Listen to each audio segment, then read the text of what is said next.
Hello student, concept physics class में स्वागत है। बैक वाले वीडियो में हम संधारित्र का अध्ययन किए थे। आज हम लोग उसके आगे की ओर बढ़ते हैं और आज हम लोग संधारित्र की धारिता से क्या समझते हैं उसको जानेंगे, यानी संधारित्र की धारिता होती क्या है। तो आपका क्वेश्चन उठेगा, ध्यान समझिएगा, संधारित्र की धारिता, संधारित्र की धारिता यानी संधारित्र की धारिता से हम क्या समझते हैं। तो इसकी डिफिनेशन क्या होती है कि संधारित्र की धारिता उसे कहा जाता है कि जब संधारित्र की धारिता से क्या होता है कि संधारित्र को इतना आवेश दिया जाए, संधारित्र को ध्यान समझिएगा, इतना आवेश दिया जाए कि उनके दोनों प्लेटों के बीच विभवांतर जो है 1 वोल्ट हो जाए। यानी संधारित्र को इतना आवेश देना है कि उनके दोनों प्लेटों के बीच विभवांतर 1 वोल्ट हो जाए, तो उसे हम क्या बोलते हैं, संधारित्र की धारिता। यानी यहां लिखेंगे किसी संधारित्र को इतना आवेश दिया जाए, इतना आवेश दिया जाए, ध्यान समझिएगा, किसी संधारित्र को इतना आवेश दिया जाए कि उनके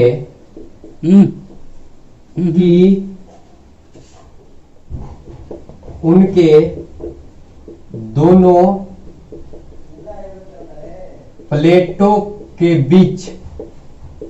प्लेटों के बीच विभवांतर 1 वोल्ट हो जाए, उसे संधारित्र की धारिता कहा जाता है। बात समझ रहे हैं, किसी संधारित्र को इतना आवेश दिया जाए कि उनके दोनों प्लेटों के बीच विभवांतर 1 वोल्ट हो जाए, उसे हम क्या बोलते हैं, संधारित्र की धारिता कहा जाता है। अब यहां से क्वेश्चन उठेगा कि ये जो संधारित्र की जो ये धारिता है, यह किन किन बातों पर डिपेंड करती है। संधारित्र की जो धारिता है वो किन किन बातों पर डिपेंड करती है। तो यहां से लिखते हैं, संधारित्र की धारिता मुख्यतः यहां से तीन बातों पर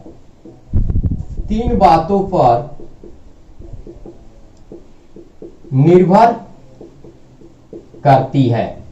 संधारित्र की जो धारिता है वो कितने बातों पर निर्भर करती है, 3 बातों पर निर्भर करती है। पहला क्या होता है, अब यहां से ध्यान से देखिएगा, मैं मान लिया कि एक संधारित्र है, इसको हम बोलते हैं समानांतर प्लेट संधारित्र। अब यहां से पहला जो संधारित्र की बातें जो है वो किन बातों पर निर्भर करती है। पहला जो है प्लेट के क्षेत्रफल, जो ये प्लेट लिए हैं उसके क्षेत्रफल के क्या होता है, समानुपाती होता है। यानी यहां लिखेंगे प्लेट के क्षेत्रफल के समानुपाती होता है, यानी C समानुपाती A। अब इसका अर्थ क्या हुआ कि इन प्लेट का क्षेत्रफल अगर आप जितना ही अधिक रखिएगा उसकी धारिता उतना ही अधिक होगी।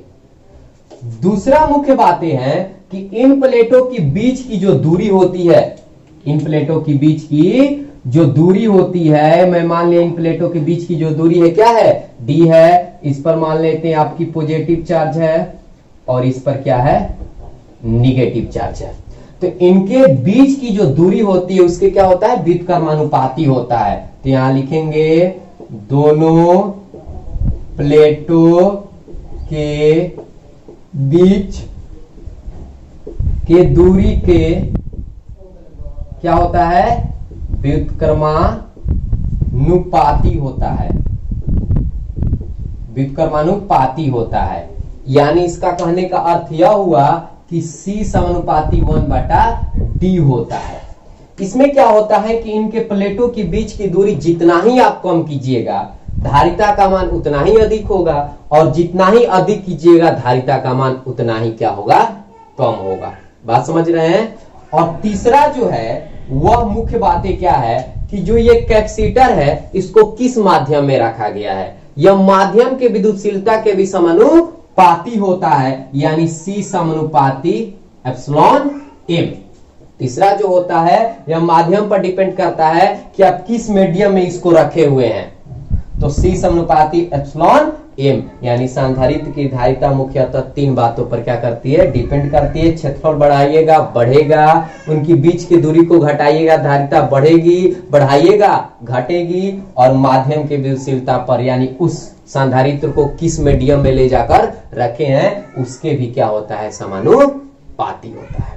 आई होप आपको संधारित्र की धारिता जो है अच्छे तरीका से समझ में आ गई है। अब अगला टॉपिक हम चलते हैं। अब यहां से पढ़ेंगे टाइप ऑफ कैपेसिटर, यानी संधारित्र कितने प्रकार के होते हैं। अब यहां से ध्यान दीजिएगा, स्क्रीनशॉट करना चाहते हैं तो कर लीजिए। अब आगे बढ़ते हैं, देखिए अब यहां से लिखेंगे संधारित्र के प्रकार।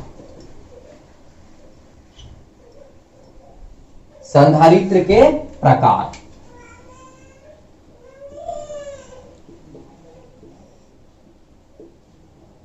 संधारित्र के प्रकार, टाइप ऑफ कैपेसिटर, इसको बोलते हैं types of capacitors. Types of capacitors, types of capacitor, यह मुख्यतः तीन प्रकार की होती है। पहला को बोला जाता है समानांतर प्लेट संधारित्र, ध्यान से समझेंगे।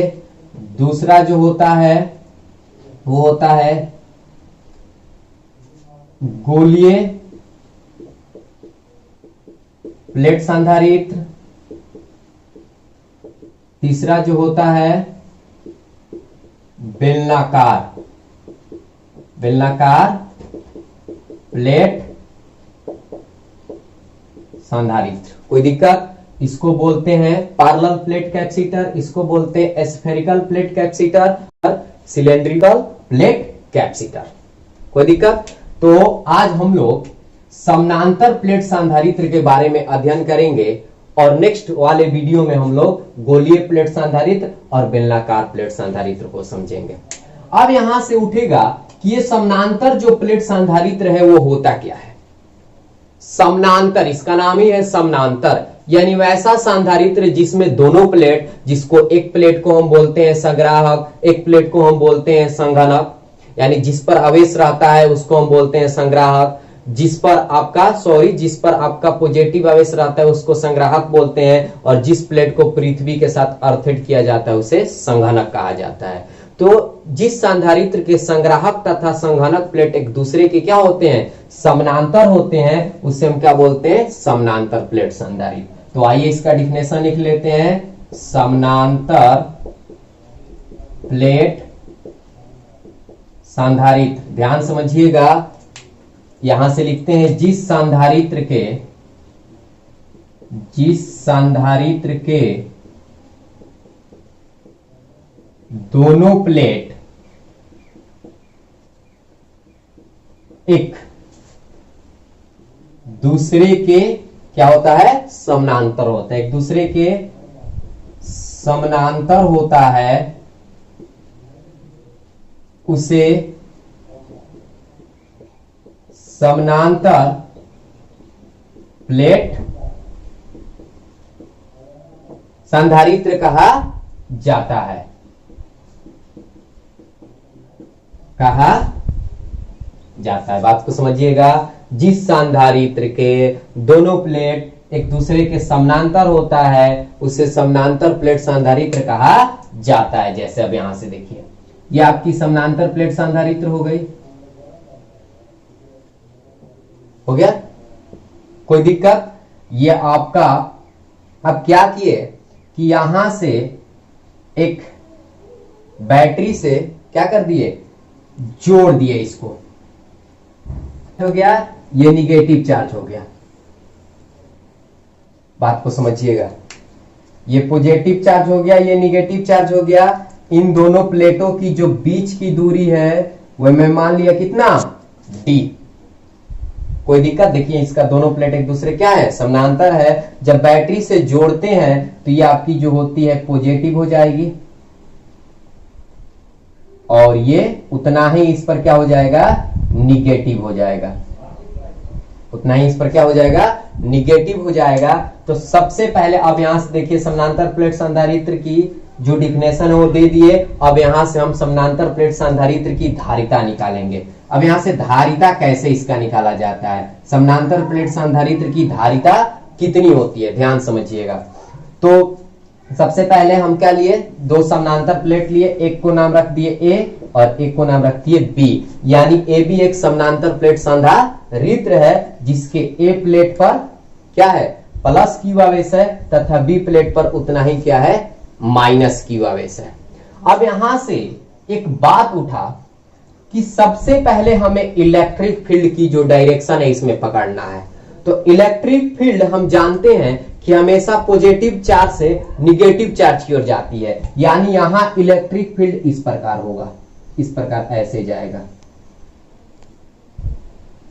इस प्रकार। बात समझ रहे हैं? अब यहां से एक क्वेश्चन और उठेगी कि इन दोनों प्लेटों के बीच इलेक्ट्रिक फील्ड का मान कितना होगा, इन दोनों प्लेटों के बीच इलेक्ट्रिक फील्ड का मान कितना होगा।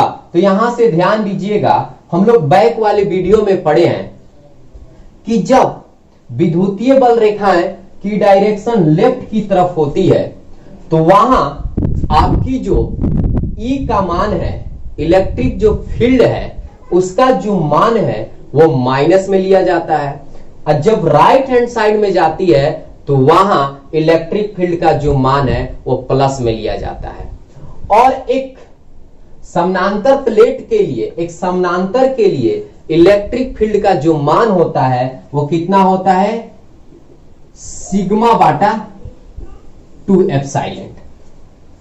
सिग्मा बाटा कितना होता है, 2 एप्सिलॉन। तो इसके अंदर सबसे पहले मुझे क्या पकड़ना है, इलेक्ट्रिक फील्ड पकड़ना है। तो इसके अंदर इलेक्ट्रिक फील्ड का मान कितना होगा, तो देखिए अगर इसके बाहर हमें ज्ञात करना होता है, बाहर इसलिए नहीं लिया जाता है, इसके बाहर भी नहीं लेना है, इसके बाहर भी नहीं लेना है, क्योंकि बाहर जो है आपकी इलेक्ट्रिक फील्ड शून्य के क्या आएगी, बराबर आएगी।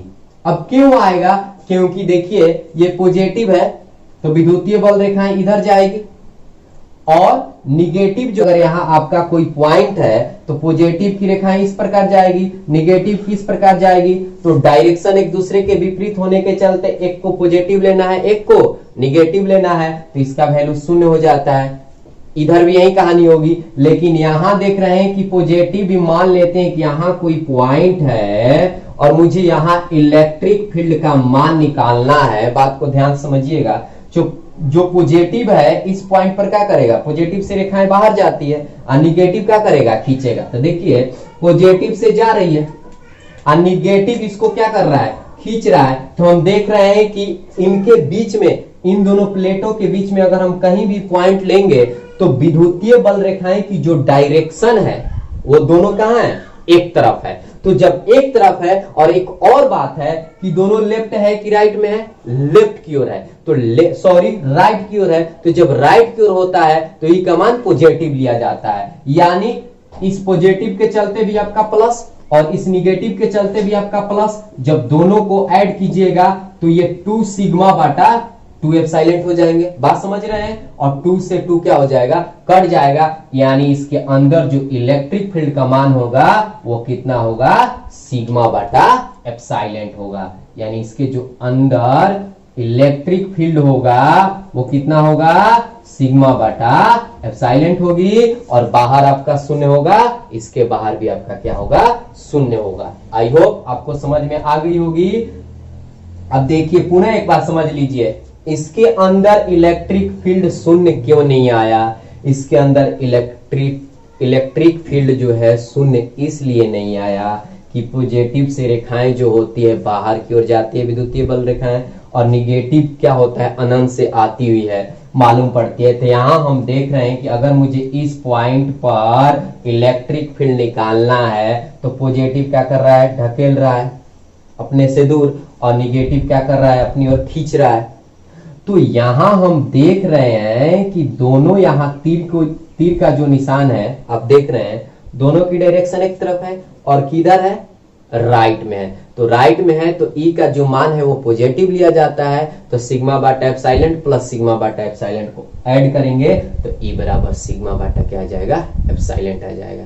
यानी सिग्मा बाटा 2 एप्सिलॉन, सिग्मा बाटा 2 एप्सिलॉन को ऐड करेंगे तो सिग्मा बाटा क्या आ गया, एप्सिलॉन आ गया। यानी इसके अंदर इलेक्ट्रिक फील्ड का जो मान है वो सिग्मा बाटा किसके बराबर होगा, एप्सिलॉन के। तो इसको कैसे प्रूव करेंगे कि माना कि ए बी एक समानांतर प्लेट संधारित्र है जिसे बैटरी से इसको क्या किया गया है, जोड़ा गया है, और इस बैटरी का जो वोल्ट है वो कितना वोल्ट है, V वोल्ट है, और इन दोनों प्लेटों के बीच की जो दूरी है वो क्या है, स्मॉल d है, माने है, और इन प्लेटों के बीच इलेक्ट्रिक फील्ड का मान जो है सिग्मा बाटा क्या है, एप्सिलॉन है। तो मुझे इसका क्या निकालना है, मुझे इसकी क्या निकालना है, धारिता निकालना है। इसकी धारिता कितनी होगी, तो आइए अब इसकी धारिता कैसे, सबसे पहले हम लिखेंगे V नोडैट, V नोडैट। इसका अर्थ हुआ कि हम जानते हैं, बैक वाले वीडियो में हम लोग पढ़े हैं, जब हम पढ़ रहे थे विद्युतीय विभव तथा विद्युतीय क्षेत्र के बीच संबंध, तो वहां हमारे पास एक फार्मूला मिला था, हम लोग को एक फार्मूला प्राप्त हुआ था, उनके बीच जब रिलेशन हम लोग दिखाए थे तो E बराबर माइनस dV बाटा dr। अब यहां से बात को समझिएगा, यहां निगेटिव चिन्ह का अर्थ होता है, यहां निगेटिव चिन्ह का अर्थ यह बताया गया था कि विद्युतीय क्षेत्र की दिशा में जाइएगा तो आपकी जो विभव का मान है वो क्या होता है, घटता है, और विद्युतीय क्षेत्र के विपरीत दिशा में आइएगा तो विभव का मान क्या होता है, बढ़ता है। तो यहां हम निगेटिव को क्या करेंगे, छोड़ेंगे। तो अब यहां से क्रॉस मल्टीप्लाई गुना करके क्या मैं इसको हल करूंगा तो ऐसे लिख सकता हूं, dV बराबर EDR, dV बराबर क्या हो जाएगा, EDR। अब यहां से हम dV का मान रख देंगे, dV, अब यहां से देखिए सॉरी dV बराबर क्या हो जाएगा, EDR। अब यहां से E के मान को रखते हैं, देखिए अब ऊपर जाते हैं, ध्यान से देखिएगा। अब यहां से बात को समझेंगे, कोई दिक्कत नहीं होगी। अब यहां से रखेंगे dV बराबर E, इलेक्ट्रिक फील्ड का मान कितना आया है, सिग्मा बाटा एप्सिलॉन इनटू क्या हो जाएगा, dr। dr मतलब इनकी बीच की दूरी, तो इनकी बीच की दूरी यहां से यहां तक कितनी है, d है, तो मैं यहां का रख दिया, d रख दिया, कोई दिक्कत। अब यहां से बढ़ते हैं, अब यहां से देखिए यहां सिग्मा जो है, सिग्मा का एक मान होता है, हम लोग इसका भी अध्ययन बैक वाले वीडियो में किए हैं। सिग्मा का अर्थ होता है आवेश का पृष्ठीय घनत्व। आवेश का पृष्ठीय घनत्व का जो सूत्र होता है चार्ज बाटा एरिया होती है, यानी आवेश बाटा क्षेत्रफल होता है। तब यहां से लिखेंगे सिग्मा बराबर हमारे पास सूत्र होता है Q बाटा A, यानी आवेश बाटा क्षेत्रफल, जिसको हम बोलते हैं आवेश का पृष्ठीय घनत्व। आवेश का पृष्ठीय घनत्व एकांक क्षेत्रफल पर जितना आवेश रहता है उसे हम क्या बोलते हैं, आवेश का पृष्ठीय घनत्व। सिग्मा बराबर Q बाटा A। अब यहां से इसके मान को पुट करते हैं तो आपका dV बराबर हो जाएगा Q Bata A epsilon into D। कोई दिक्कत, ये dV का मान हो गया। हमें धारिता निकालना है, तब यहां से लिखेंगे धारिता C बराबर हमारे पास सूत्र होता है Q बाटा V। अब यहां से V का मान रख देंगे dV या V, दोनों का अर्थ एक ही होता है, यहाँ अल्प है और यहां से ये अल्प बताता है, तो इस V के जगह पर इसका भी मान हम क्या कर सकते हैं, पुट कर सकते हैं। तो V का मान हो जाएगा आपका Q D अब बाटा A एप्सिलॉन, Q से Q क्या हो गया, कट गया। अब देखिए मेन बाटा के ऊपर कितने हैं, 1, और नीचे कितने हैं, 2, तो आपका जो ये वाला पद है ये कहां चला जाएगा, ऊपर चला जाता है, यानी पहला में गुना हो जाता है, तो क्या हो जाएगी A एप्सिलॉन बाई D, यानी समानांतर प्लेट की धारिता का सूत्र क्या होता है, A एप्सिलॉन बाई D। कोई दिक्कत, कितनी सिंपल से हम क्या कर लिए, इसको हल कर लिए। पुनः समझ लीजिए, ये आपकी समानांतर प्लेट संधारित्र है, इसके अंदर इलेक्ट्रिक फील्ड सिग्मा बाटा एप्सिलॉन है।